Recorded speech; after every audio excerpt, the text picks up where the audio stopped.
Hola mis chiquitulis, bienvenidos a esta nueva clase de biomecánica de hombro en la cual vamos a ver lo que es el ROM, los perfiles óseos de la articulación, la citación articular y también vamos a ver los ejes y planos de los movimientos de hombro. Bueno, vamos a arrancar con lo que sería el rango óptimo de movimiento. Vamos a ver que vamos a tener 3 grados de libertad en lo que sería no solo la articulación glenohumeral, sino también el complejo del hombro, que ahora lo vamos a ver. Los ejes de libertad van a ser el primero flexo-extensión, el segundo abducción-aducción, el tercero rotación interna, rotación externa. Y además se agrega un cuarto movimiento global que se denomina circunducción. Bien. Vamos a ver que la flexión, ¿sí?, del hombro aproximadamente llega hasta los 180 grados, la extensión de 45 a 50 grados, la abducción también es 180 grados y la aducción de 30 a 45. Vamos a repasar los movimientos, ¿sí?, con lo que sería la simulación 3D. Por ejemplo, vamos a hacer una flexión de hombro, ¿sí? Este movimiento se denomina flexión, ¿sí? Y vamos a observar que desde una posición neutra el hombro se eleva hacia adelante, ¿sí? Hacia anterior. Ese sería un movimiento de flexión de hombro. Si bien acá, le voy a hacer pausa, si bien acá la simulación 3D lo está mostrando hasta aproximadamente 90 grados, porque si contamos desde la línea media, de donde empieza el movimiento hacia donde se dirige lo que sería el húmero, ahí estaríamos hablando aproximadamente de 90 grados. Pero este movimiento, ¿sí?, puede incluso llegar a los 180 grados. ¿Sí? Fíjense cómo anatómicamente el movimiento, ¿sí?, la palma de la mano se dirige hacia arriba. ¿Sí? Fíjense que la palma de la mano va a mirar siempre hacia arriba en cuanto a ubicaciones anatómicas, ¿sí? Bien, no siempre esto va a ocurrir, ¿sí? Depende el movimiento, ¿sí?, de prono o supino de lo que sería las articulaciones radiocubitales, ¿sí? Pero bueno, en este caso la simulación 3D muestra la flexión con la palma hacia arriba. Bien, hablamos entonces de una flexión, vamos a su movimiento antagonista que sería la extensión, ¿sí?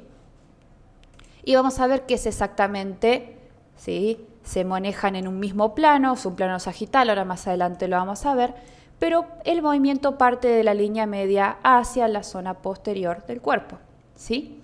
Este sería un movimiento de extensión. Lo mismo que dije con la flexión. Si bien este movimiento acá no es de mayor rango articular como la flexión, ¿sí?, este movimiento, acuérdense que tiene un poquito menos de grados. Si nos ponemos a fijar, más o menos la extensión llega de 45 a 50 grados, ¿sí? Bien, vamos a ver entonces ahora los movimientos de abducción. Vamos a... Este no era, porque este es... Ahí está, ahora sí. Este es más específico. Ven, ahí vemos una abducción, que la abducción, a diferencia de la flexoextensión, se va a producir en otro plano. En este caso sería un plano frontal, ¿sí? Y fíjense que la palma de la mano, ¿sí?, la ponen en posición neutra en este caso. La palma de la mano igualmente en flexión, en abducción, puede ir hacia abajo, hacia arriba, depende siempre de la pronosupinación, ya sería de radio y cúbito, ¿sí? Eso es independiente. Acá lo que nos interesa por ahora ver es hacia dónde se dirige el húmero, ¿sí? Y fíjense que no solo el húmero se mueve, esto es lo interesante del complejo del hombro. Acá podemos ver que la escápula, ¿sí?, le sigue el movimiento al hombro. Esto se llama ritmo escapulohumeral y lo vamos a ver más adelante, ¿sí? Bien, entonces fíjense que la abducción nosotros la vemos desde frente, por ende, o desde posterior, por ende es un plano frontal y es la separación del húmero de la línea media del cuerpo, ¿sí?, en el caso del hombro. Bien, esta abducción también, fíjense que si nosotros dibujamos un ángulo, ¿sí? Tomando desde una de las ramas lo que sería la parrilla costal y otra rama del ángulo lo que sería el húmero, no llega a 180 grados, ¿sí? Pero en la vida real, ¿sí? No en una simulación 3D, nuestra abducción podría tranquilamente llegar a los 180 grados, ¿sí? Bien, vamos a seguir. Me olvidaba de la aducción, pobrecita, si no la vamos a dejar de lado. Vamos a usar el músculo pectoral para la aducción, mostrárselas. Miren lo que es esto. Partimos de una abducción y vamos a una aducción. ¿Sí? Esta sería más que nada en un plano más horizontal. Si lo queremos hacer más específico, vamos a hacerlo de este modo. De una abducción vamos a pasar a una aducción. Es el movimiento contrario, ¿sí? Lo que hace la aducción es acercar el húmero hacia la línea media del cuerpo, ¿sí? Incluso ahora vamos a ver imágenes del libro de Kapanji, que no solamente llega el húmero hasta la zona de la parrilla costal y ahí se cerró el ángulo del movimiento. No, incluso el húmero atraviesa de manera, ¿sí?, oblicua y se ubica de manera transversal el húmero en lo que sería la parte anterior de la parrilla costal, ¿sí?, del tórax. Bien, fíjense, acá tenemos ejemplificados lo que vimos recién. Esto es un movimiento de flexión. Fíjense que acá marca una flexión de 90 grados. Eso es lo que les decía hoy, chicos, ¿sí? Ahí se los voy a dibujar para que les quede claro. Supónganse que este sea el eje de movimiento, ¿sí?, que pasa por la articulación glenohumeral, ¿sí? Una rama de lo que sería el ángulo estaría paralela a la parrilla costal y otra perpendicular siguiendo lo que sería el húmero. Si tomamos como referencia este movimiento que está haciendo este dibujo acá, vamos a observar que más o menos son 90 grados. En cambio, si yo sigo elevando mi húmero, voy a llegar incluso a los 180 grados, ¿sí? Se completa, ¿sí?, un ángulo llano de 180 grados porque mi húmero incluso puede alcanzar, ¿sí?, este rango de movimiento. A ver, lo que voy a explicar es que no todas las personas llegan a 180 de flexión, ¿sí? No todos llegan al rango máximo, ¿sí? ¿Esto por qué se puede deber? Por hipertrofia muscular, si por ejemplo, como siempre les digo, el típico ejemplo, ¿no?, de una persona que hace hipertrofia, qué sé yo, que es físico-culturista o que compite, ¿no? Va a tener mucha masa muscular. ¿Y qué pasa? Cuando hay mucha masa muscular y hipertrofia, generalmente suele haber acortamientos, ¿sí? Entonces, si hay un acortamiento y no hay una buena elasticidad, o sea, no se complementa con una buena elasticidad y elongación, ese hombro no va a llegar a los 180, capaz que llega a los 170, 160, siempre depende de la persona, ¿sí? Bien, y ahora vamos a observar este hombro que se encuentra en una extensión, ¿sí? Y fíjense que acá más o menos llega a los 50 grados, ¿sí? Siempre tengan en cuenta que el centro de movimiento del hombro se encuentra en la articulación glenohumeral, ¿sí? Atraviesa la articulación glenohumeral y después otra de las ramas de mi ángulo las voy a seguir con el húmero. Bien, acá tenemos un movimiento de abducción. Fíjense las etapas. Esta está en posición anatómica, la figura 7, la figura 8 vamos a ver que comienza la abducción y fíjense cómo, en este caso estas imágenes pertenecen al libro de Kapanji, ¿sí?, cómo la palma de la mano mira hacia abajo. Igualmente les comento, esto siempre depende de la posición, ¿sí?, de pronosupino de la articulación radiocubital. Bien.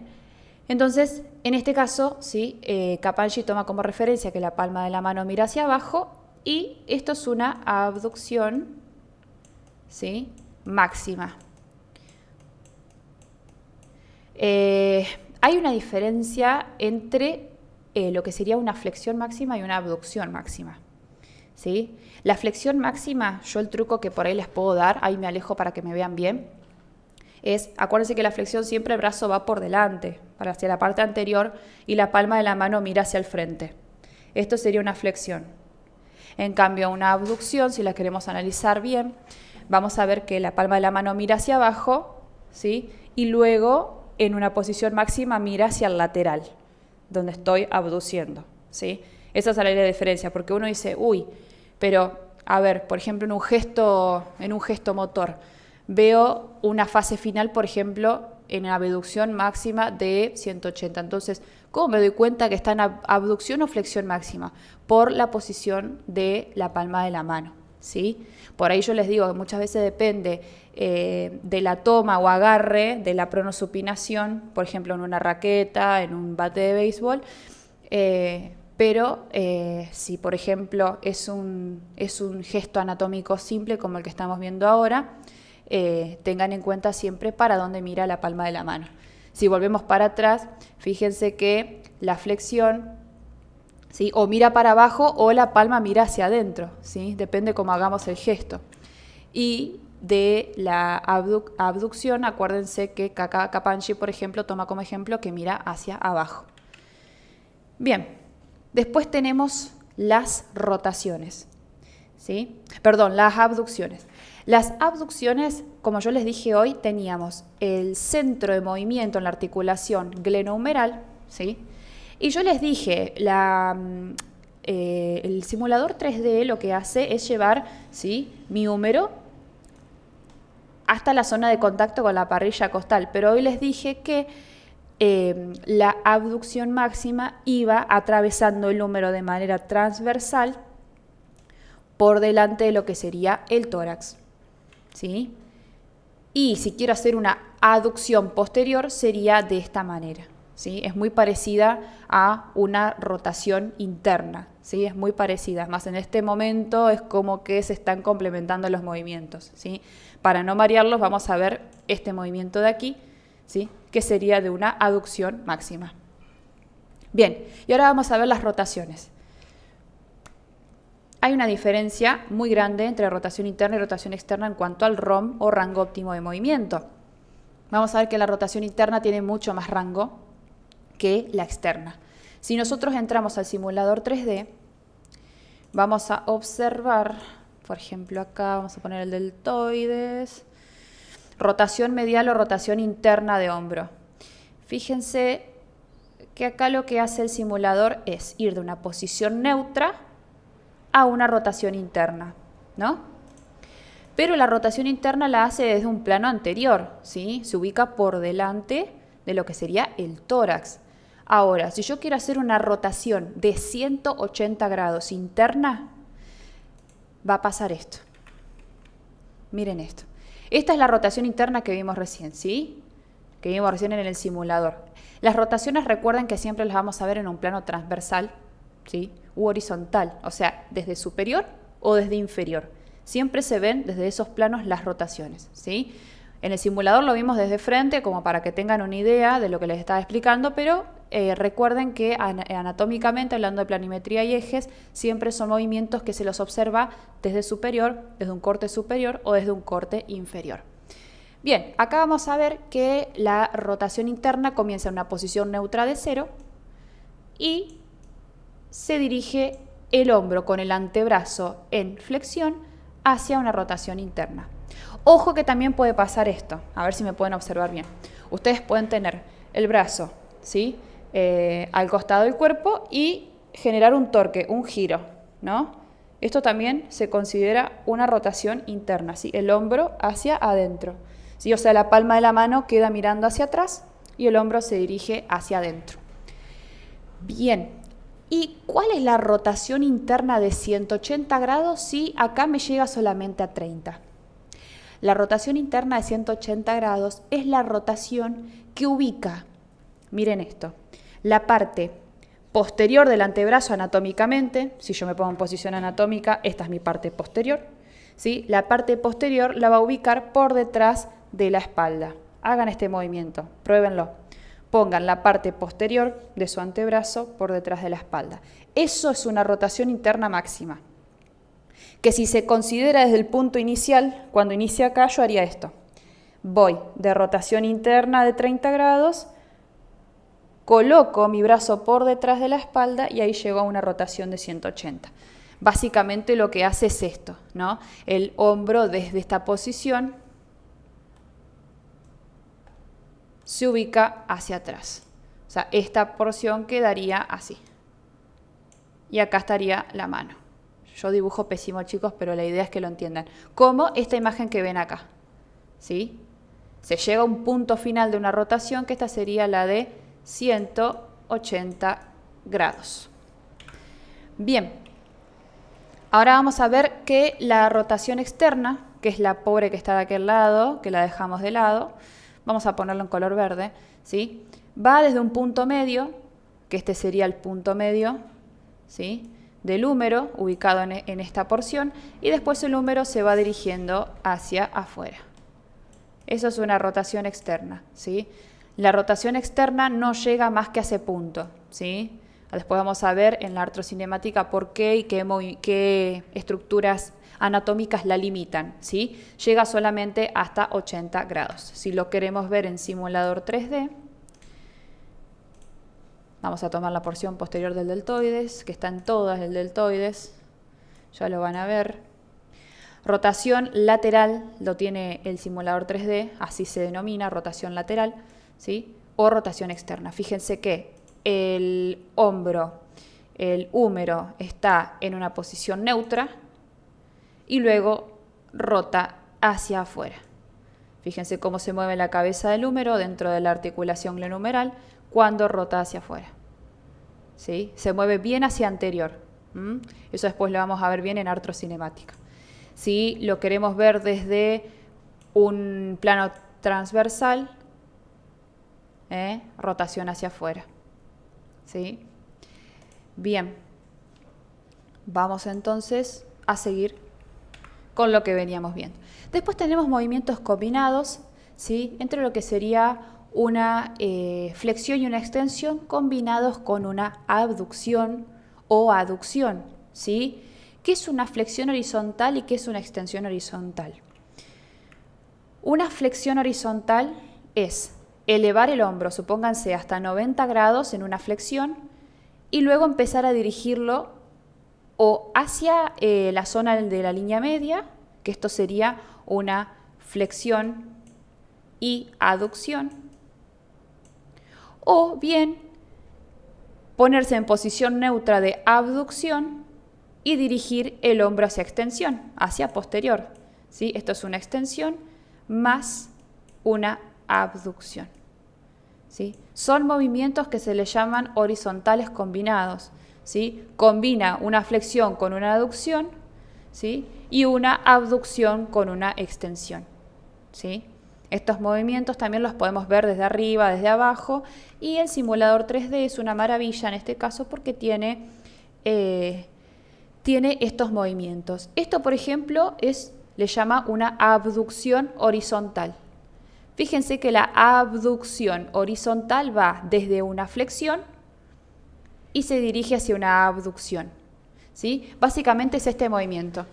Si lo tomamos así, empieza en una aducción-flexión, flexión sola, abducción y abducción-extensión, ¿sí? Básicamente es este movimiento, ¿sí?, desde adentro hacia afuera, elevando el brazo. Va desde anterior hacia posterior, desde interno hacia externo.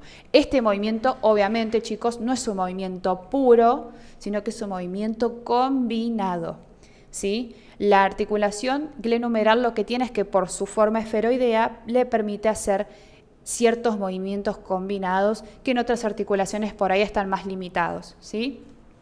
Bien, vamos a seguir. Seguimos.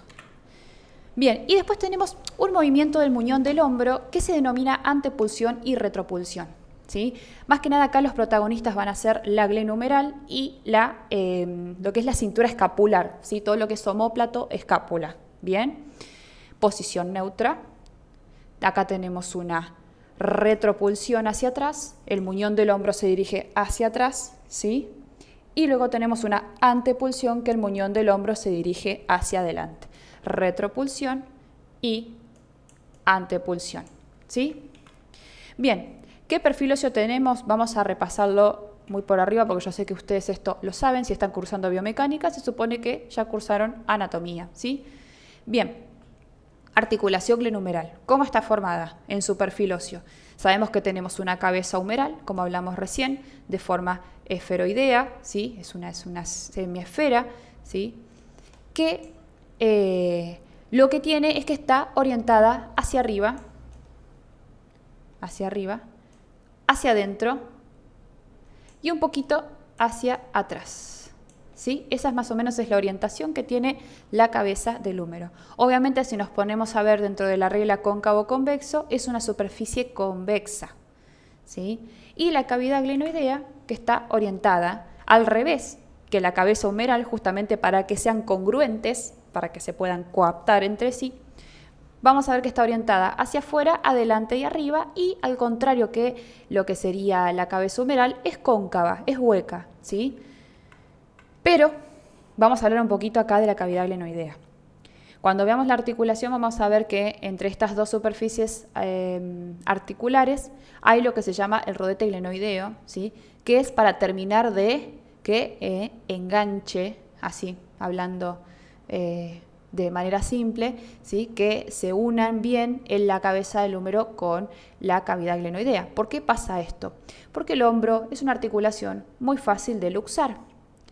Entonces, para evitar luxaciones constantes de hombro, tenemos este rodete glenoideo que va a ser de fibrocartílago que me permite que sean más congruentes, ¿sí? Que se capte mejor la articulación. Bien, después tenemos como otro perfil óseo la articulación externo-costoclavicular, ¿sí? Que lo va a conformar la clavícula, la primer costilla y el esternón, ¿sí? De parte de la clavícula tenemos una porción convexa. De parte del esternón, le voy a cambiar el color, vamos a tener una porción cóncava, bicóncava en realidad, porque el esternón le va a dar inserción a la clavícula como a la primer costilla, ¿sí? Y después tenemos que la primer costilla es de tipo convexa, ¿sí? En realidad, repasando anatomía, no es la costilla ósea la que se va a insertar en el esternón. ¿Quién es? Es el cartílago articular. Entonces el cartílago articular tiene forma de cuña, ¿sí? Así. Entonces esta forma de cuña se consideraría convexa, ¿sí? Bien, acá tenemos entonces lo que sería cartílago costal, ¿sí? Con su forma en cuña, y después tendríamos el esternón con sus dobles superficies articulares cóncavas para darles lugar a lo que es la clavícula y a la primer costilla con su primer cartílago costal. Bien, después tenemos la articulación acromio-clavicular, ¿sí? Es el acromion con la clavícula, ¿sí? Es omóplato con clavícula. Bien, vamos a ver que son dos superficies totalmente planas, por eso son articulaciones de tipo artrodias, ¿sí? Así que acá solamente habría planos de deslizamiento y no una regla cóncava convexa como estábamos viendo hoy, por ejemplo, en lo que era la articulación glenohumeral, ¿sí? Entonces teníamos clavícula recién puesta en primer plano con color celeste y ahora tenemos el acromion, ¿sí? Puesto en color celeste. Bien. En cuanto a situación articular, vamos a repasar porque es muy importante que ustedes sepan bien cómo está conformada las articulaciones que forman el complejo del hombro, porque no es solo la glenohumeral, son 5 en total, ¿sí? Ahora las vamos a ver. La más importante claramente es la glenohumeral, ¿sí?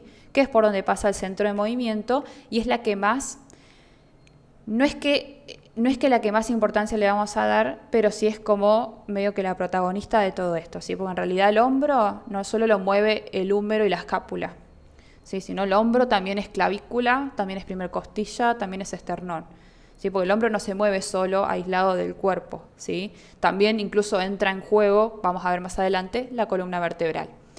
Bien. La articulación glenohumeral, como les dije hoy, tiene una forma esferoidea, por tanto es una articulación de enartrosis con 3 grados de libertad. Flexo-extensión, abducción-aducción, rotación interna, rotación externa. ¿Qué superficies articulares tenemos? La cabeza humeral, ya la vimos, la cavidad glenoidea también, y el rodete glenoideo, que se considera una superficie articular, pero recuerden que no es ósea, es un fibrocartílago, que lo que hace es generar mayor congruencia en la articulación. Siempre una pregunta de final o de parcial es, ¿cuál es la función del rodete glenoideo? ¿Qué es lo que hace? O sea, ¿por qué está ahí y no está en todas las articulaciones? Bueno, tiene una explicación. Recuerden que la cabeza del húmero, la voy a explicar más detallado porque me parece una pregunta muy importante que siempre se hace en los exámenes. La cabeza del húmero, voy a sacar todos los ligamentos, así lo podemos ver mejor. Bien, la cabeza del húmero, fíjense que en comparación con lo que sería la cavidad glenoidea es mucho mayor. Miren, si nos ponemos a comparar acá, la cavidad glenoidea es solo esta porción. Y miren lo grande que es la cabeza del húmero. Entonces, si no fuera por el acromion, la apófisis coracoides, más todos los ligamentos que estarían acá alrededor y los músculos que ayudan a mantener la estabilidad del hombro, esta cabeza de húmero se viviría luxando, o para anterior o para inferior, ¿sí? Para posterior es un poquito más difícil, pero generalmente las luxaciones se producen anterior e inferior, ¿sí? Son las más comunes. Entonces, el rodete glenoideo me permite que aumente un poco más la congruencia articular, ¿sí? Desde lo que sería la cavidad glenoidea. ¿Sí? Es por eso que yo hincho mucho con este fibrocartílago, porque me parece súper importante que lo sepan anatómicamente y después, el día de mañana, cuando estén más avanzados, sepan por qué las lesiones de hombros son muy frecuentes. El pobre rodete glenoideo no le alcanza para coaptar ciertos movimientos bruscos biomecánicos que van más allá de lo fisiológico y ya van a lo patológico, ¿sí? Para lesionar el hombro. Bien, los medios de unión van a ser el ligamento coracohumeral. Los ligamentos glenohumerales tenemos tres: el superior, el medio, el inferior y el ligamento coracoglenoideo, ¿sí? Más que nada los más importantes van a ser el coracohumeral más los tres glenohumerales, ¿sí? El glenohumeral superior también lo llaman supragleno-suprahumeral de Farabeuf, que los anatomistas tienen como eso de que yo lo encontré, yo le pongo mi nombre, ¿sí? O mi apellido, es muy gracioso. Pero bueno, es así. Se ve que este señor le dedicó mucha investigación a lo que es los ligamentos de hombro, entonces por eso Farabeuf, ¿sí? Bien, ligamento humeral medio, también llamado supragleno prehumeral de Farabeuf por su ubicación, y ligamento humeral inferior o pregleno subhumeral también por su ubicación, ¿sí? Bien, vamos a repasar. Los ligamentos coracohumerales van desde la apófisis coracoides, que está vista desde una vista lateral, ¿sí? Apófisis coracoides, ¿sí? Y se dirigen hacia la zona de troquín y troquíter del húmero, ¿sí? Tenemos dos haces, el haz troquiniano, que va hacia la parte anterior a insertarse en la parte superior del troquín, y después tenemos el coracohumeral posterior, o haz troquiteriano, que se inserta en el troquíter en su parte superior, ¿sí? Estos ligamentos estabilizan el hombro, ¿sí?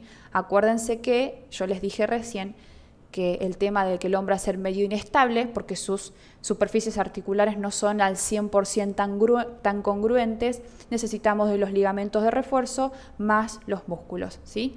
Entonces, esta imagen pertenece a Capangi, ¿sí? Para que la tengan en cuenta. Bien. Vamos a ver la inserción de los ligamentos glenohumerales para repasarlos. El glenohumeral superior. El glenohumeral superior es el que estamos viendo acá en amarillo. ¿Dónde van a ser? Van a ser de la parte superior de lo que sería la cavidad glenoidea y lo que es el rodete glenoideo, ¿sí? El fibrocartílago que estaría ubicado acá, ¿sí? En la cavidad glenoidea.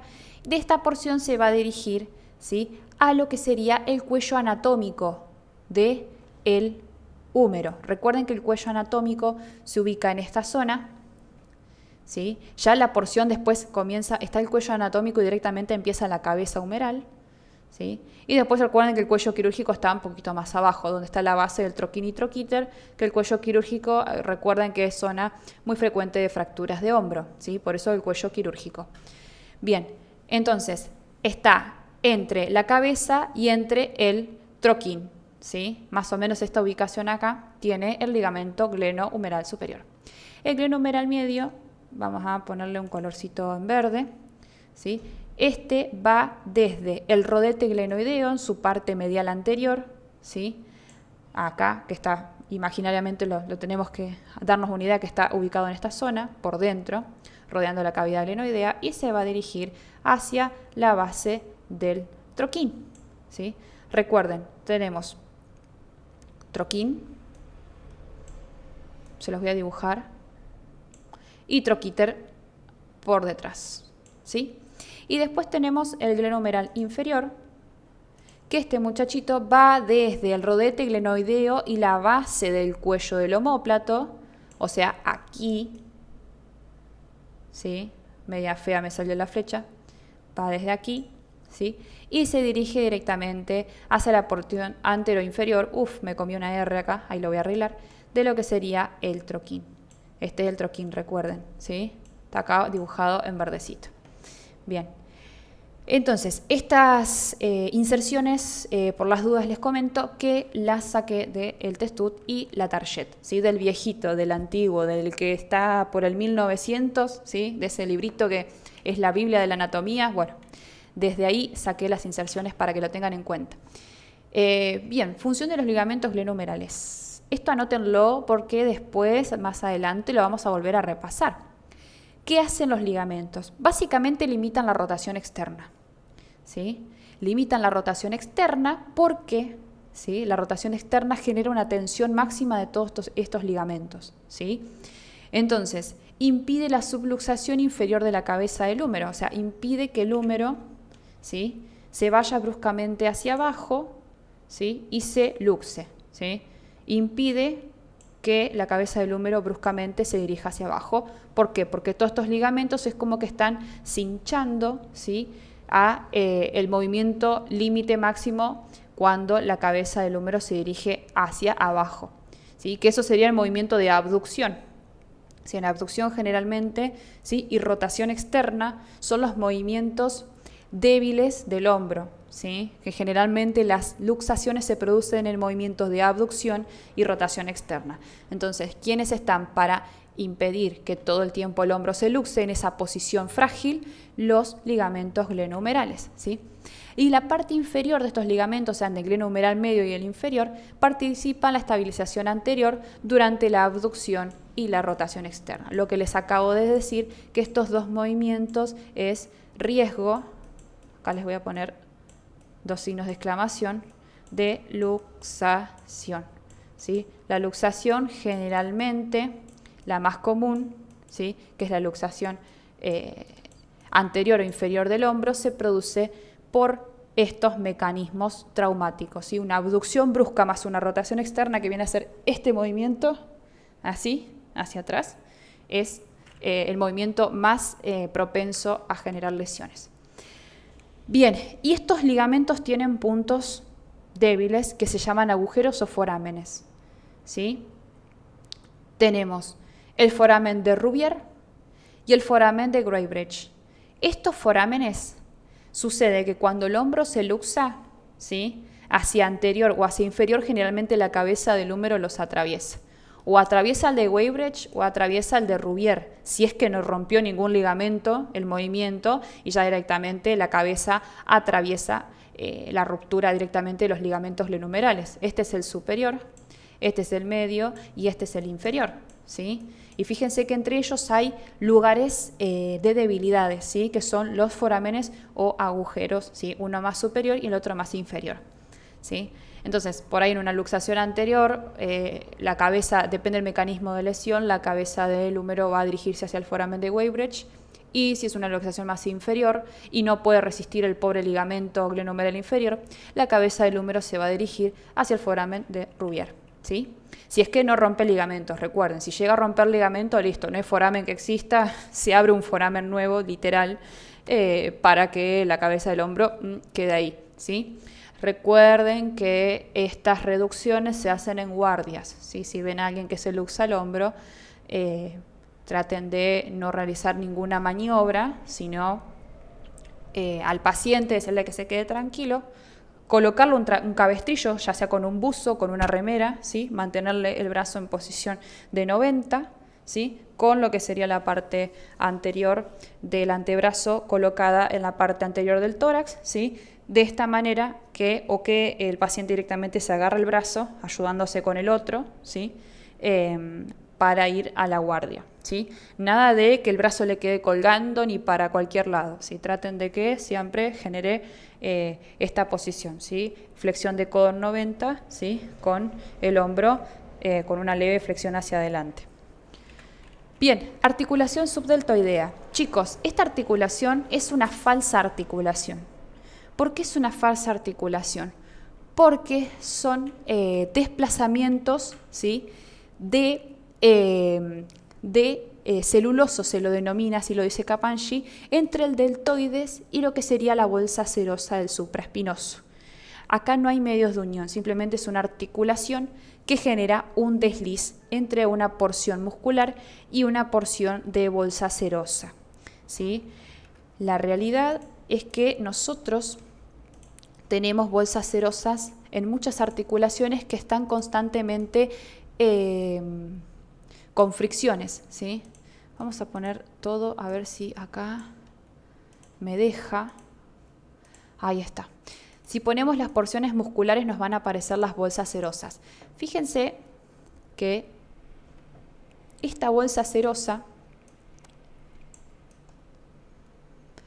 que vemos acá en color celeste, acá en realidad en color violeta, es la que se denomina bolsa subacromial, ¿sí?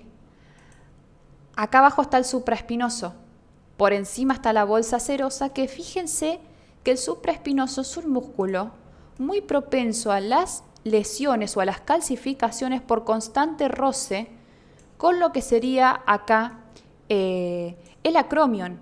Fíjense que el acromion le funciona de techo y por debajo está el supraespinoso, entonces cada vez que el supraespinoso se contrae, si no fuera por esta bolsa serosa que está en el medio, viviría, ¿sí?, lesionado por contactarse constantemente con el periósteo de lo que sería el acromion.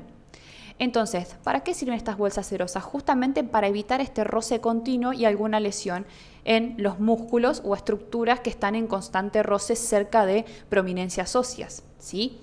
Entonces, esta bolsa lo que hace es mejorar ¿sí?, la discursión de movimiento, en este caso del supraespinoso. Y a su vez esta bolsita se encuentra por debajo de lo que sería el deltoides. El deltoides yo lo saqué porque si lo teníamos puesto no íbamos a ver la bolsa, pero el deltoides sería, ¿sí?, esto, toda esta porción, ¿sí?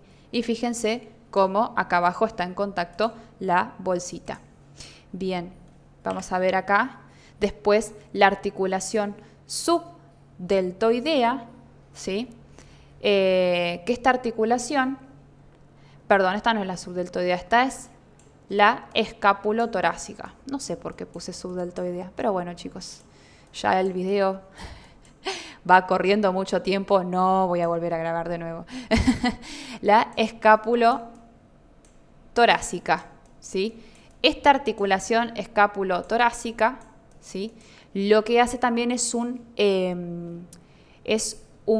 deslizamiento, en este caso, entre tres porciones, entre dos planos. El espacio o plano homocerrático, que se va a deslizar el subescapular y el serrato anterior, y después el espacio parietocerrático, que se va a deslizar el serrato anterior y la porción posterior-externa de la pared torácica. Y ustedes me dirán, ¿cómo es eso? Bueno, ahora lo vamos a ver. Ya vimos el deltoides, ¿sí?, con la bolsita serosa, ¿sí?, que están en contacto y se van a deslizar también con el supraespinoso. Y ahora vamos a ver la escapulotorácica. Tenemos el serrato anterior, tenemos el subescapular y tenemos lo que es la parrilla costal. Voy a tratar de ocultar el resto. Ahí está. Bueno, tenemos un primer plano de deslizamiento que en los movimientos complejos de hombro, que son bastante globales, cuando actúa la escápula, que en realidad es en todos, ¿sí?, vamos a ver un deslizamiento entre esta porción. Fíjense, yo la voy a acercar. Entre el subescapular y el serrato anterior, entre esta porción muscular y la otra, va a haber un deslizamiento constante. Y después va a haber otro deslizamiento constante. Voy a sacarla. Ahí está. Entre lo que sería el subescapular, perdón, el serrato anterior con las costillas. ¿Sí? Si yo selecciono un par de costillas acá y el serrato anterior más el subescapular, ¿sí? Bien, este sería el plano parieto-serrático, el deslizamiento entre el serrato anterior y las zonas costales. Entonces, si yo, por ejemplo, pongo el movimiento de escápula, supónganse, no sé, vamos a hacer una... A ver. Acá justamente el serrato anterior no está, pero vamos a seleccionarlo para que ustedes puedan ver. Bueno, por ejemplo, una abducción de escápula. A ver. ¿Ven? Por ejemplo, cuando yo hago una abducción de escápula, ¿sí? O sea, voy desde la línea media hacia el lateral, que es una abducción de escápula, fíjense que, ¿sí?, se desliza el serrato anterior sobre lo que sería la parrilla costal. Ese sería el movimiento parieto-serrático. Y el movimiento homoserrático, ahí les voy a poner el subescapular,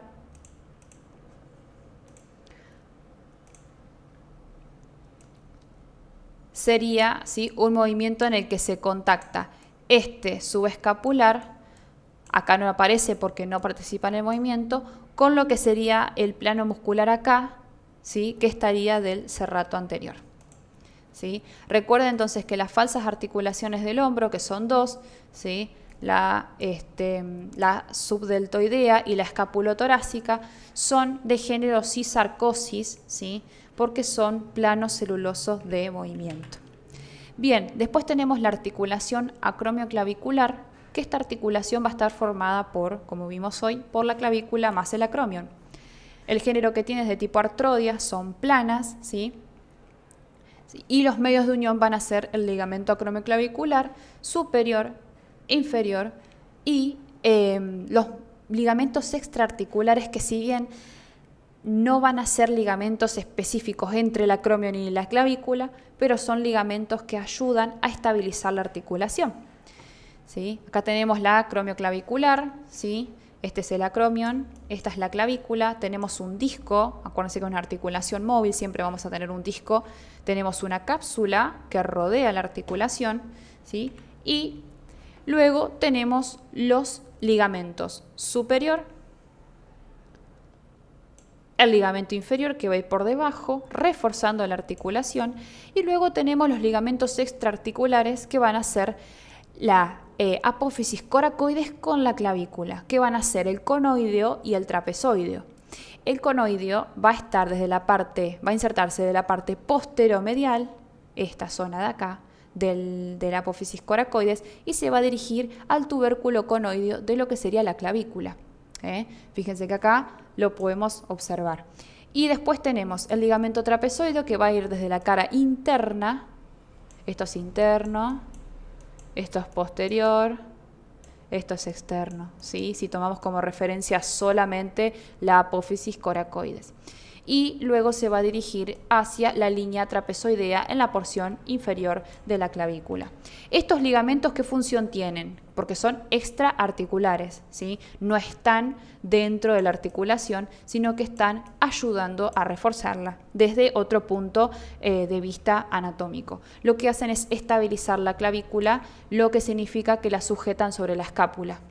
¿Sí? Recuerden que la apófisis coracoides, que es esta, AC les voy a poner acá, apófisis coracoides, es parte de la escápula, y obviamente el acromion también. Entonces, si bien no están sujetos al acromion, estos ligamentos ayudan desde la apófisis coracoides a mantener a la clavícula aferrada a la escápula sin necesidad de que acá ocurra alguna lesión, ¿sí? Fisiológicamente, ¿no?, hablando, ocurran lesiones constantes, sino que sirven de apoyo y sostén. Y después tenemos la articulación esternocostoclavicular, que ya la vimos hoy un poquito, que está formada por el esternón, la primer costilla con su primer cartílago costal, y lo que sería mango-esternón, ¿sí? Estas tres porciones, ¿sí?, van a generar una articulación de doble encaje recíproco. Acuérdense que el esternón tenía dos superficies articulares, una para la clavícula, otra para el cartílago costal. Los medios de unión son ligamento anterior, posterior, superior e inferior, ¿sí?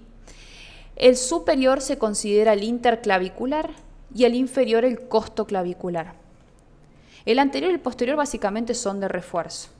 El anterior va a ir desde la clavícula hacia el esternón y el posterior lo mismo pero del otro lado. En cambio, el ligamento costoclavicular va a ir desde la primer costilla, o sea, el primer cartílago costal, ¿sí? Y se va a dirigir hacia la cara inferior de la clavícula, el que estamos viendo en color amarillo. Y el ligamento interclavicular o ligamento superior de esta articulación va a unir una clavícula, supónganse que está la clavícula izquierda, con la clavícula derecha, las va a unir por arriba. O sea que este ligamento es único, ¿sí? Porque son, acuérdense, dos articulaciones externo-costoclavicular, una izquierda y una derecha. En cambio, entre ellas comparten un ligamento en común que sería el interclavicular. Bien, y no nos olvidemos de los ligamentos propios de la escápula, ¿sí? Que hay uno que se llama acromio coracoideo, ¿sí? Y coracoideo solo. El coracoideo solo hasta ahora no lo vimos, ¿sí? Esto lo describe Jutta Hochschild, ¿sí? Que es un libro de anatomía funcional para fisioterapeutas o kinesiólogos, como quieran llamarlo, ¿sí? Estas imágenes, todas las que vieron en este formato, son de este autor, que la verdad que tienen muy buenas referencias. Y bueno, nada, me gusta dar clases siempre tomando de varios libros, cosa de que ustedes no tengan solo la vista de un Kapanji o de un Testut, siempre lo que hago es ir complementando más mostrándoles simulación, ¿sí? Así que siempre van a ver por ahí que nombro los autores como para que a ustedes les sirva para buscarlos en caso de que quieran juntar más información, ¿sí?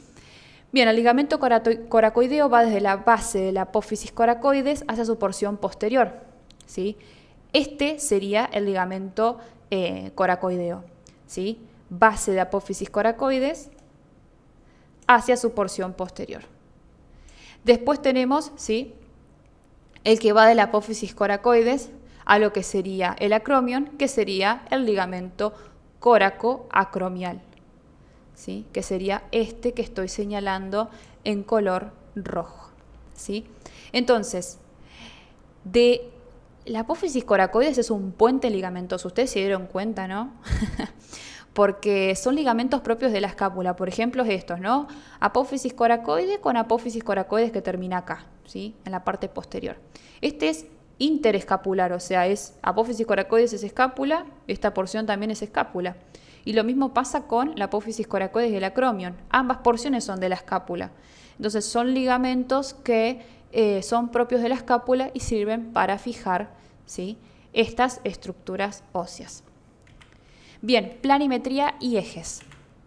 ¿Cómo y dónde y por qué y para qué se mueven los movimientos del hombro?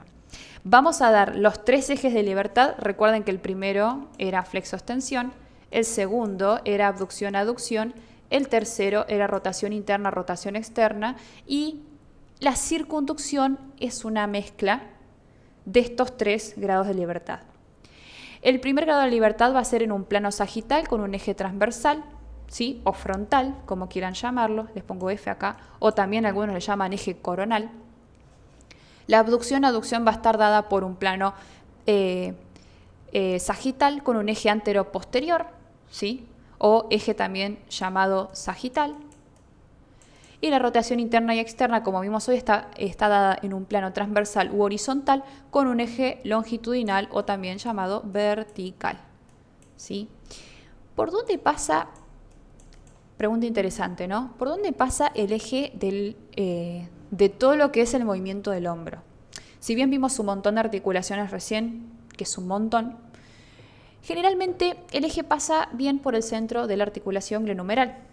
O sea que si yo voy a empezar a hablar de ejes, lo que voy a hacer es mirar acá. Tengo entonces un eje coronal, un eje sagital que va desde posterior a anterior y un eje transversal que va desde superior a inferior. Básicamente ese sería, ¿sí?, mi cantidad de ejes. El eje vertical va a ser el eje de las rotaciones. El eje antero-posterior, ¿sí?, que va desde atrás hacia adelante, va a ser el eje de la abducción-aducción. Y el eje frontal o lateral o coronal, como quieran llamarlo, o transversal, va a ser mi eje que me va a movilizar abducción-aducción. Flexo-extensión, ¿sí? Entonces, yo tengo rotaciones, mi eje va a ser vertical, es superior inferior, ¿sí? Y los movimientos se van a dar así: rotación interna, rotación externa. Ahora, yo quiero hacer una flexo-extensión, ¿no? Que mi húmero se dirija hacia adelante o hacia atrás. Entonces mi eje, ¿sí?, para la flexo-extensión me va a atravesar desde un lateral hacia el otro, ¿sí?, el húmero. Y si yo quiero realizar una